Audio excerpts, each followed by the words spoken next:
सध्याच्या काळात डिप्रेशन, पण तुम्हाला आलेलं डिप्रेशन, तुम्हाला एखादी गोष्ट भेटली नाही, मोबाईल भेटला नाही आणि त्यासाठी जर या काळात मायबाप देखील मरत असतील तर अशा अवलादी मायबापाच्या पोटी न जन्मलेल्या बऱ्या. हा एक कुणाल नावाचा पोरगा, कळलं का, वाळूज परिसरामध्ये तिसगाव आणि तिथं असलेला खवड्या डोंगर, हा डोंगरावर सकाळी 11 वाजता जातो. माय येते, बाप कुठतरी कामाला असतो, तो बाप येतो, गावचे सरपंच येतात, पोलीस येतात.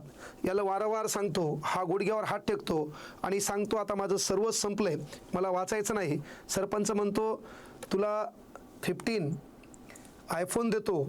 मायबापा म्हणतात अरे काहीतरी वेगळं करता येईल, थोडं थांब. बाप युनानी करतो, आई ढसाढसा रडते.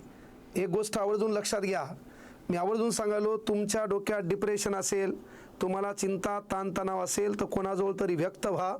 व्यक्त होता येत नसेल तर तुम्ही एकटे गेले तरी चालते, पण तुमच्यामुळं घरातला दुसरा जाता कामा नये. त्या माईनं बापानं काय वाईट केलं होतं की त्यांनाही अशा अवलादीमुळं जावं लागलं. बाप जवळ जाण्याचा प्रयत्न करतो, बापाच्या पाठीवर बॅग असते आणि तो बाप जवळ येतो, नेमकं याला पकडणार तेव्हा याचा तोल जातो.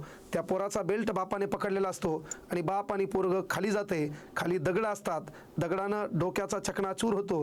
हे दोघं पडलेले पाहून आई देखील मागून क्षणात विचार करत नाही, ती आई देखील उडी मारते आणि त्यामध्ये आई आणि वडिलाचा ह्या पोरासोबत दुर्दैवी मृत्यू होतो.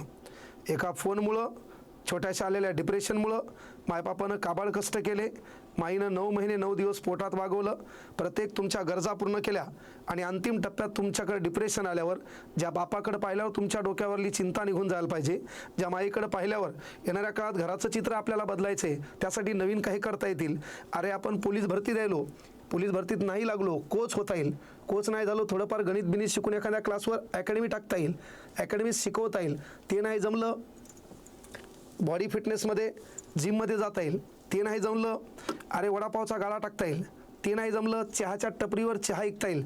दुसऱ्या राज्यात जाऊन पंक्चरचं दुकान टाकता येईल. आणि एवढं होत नाही तर तुमच्यासारख्या अवलादी मेलेल्या बऱ्या, पटकन बाजूला हा कोणाला तरी जागा द्या. म्हणजे आज या पोराच्या नाकर्तेपणामुळं, यानं न ऐकल्यामुळं याला कोणतं एवढं मोठं डिप्रेशन होतं की मायबापाच्या कष्टाचा विचार केला नाही.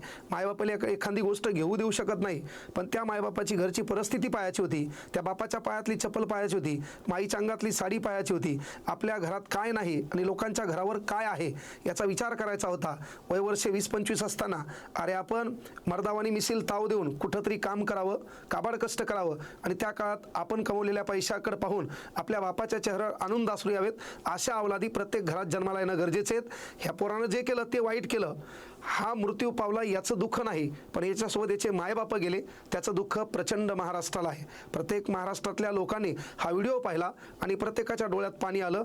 ती मायबापं नाहक मेली त्यामुळे. म्हणून आपल्या अवलादीकडे लक्ष द्या.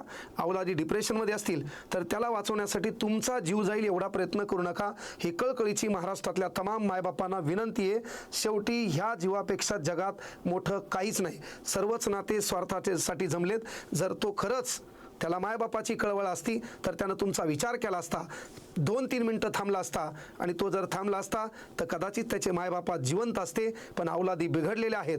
म्हणून मायबापांना विनंती आहे, तुमचा काळ जसा जसा सरते शेवटी येईल, स्वतःवर प्रेम करा. नवरा या नात्यानं बायकोवर, बायको या नात्यानं नवऱ्यावर आणि शेवटचं जीवन आनंदात जगा. अशा अवलादीपासून लांब राहा. धन्यवाद. जय हिंद, जय महाराष्ट्र.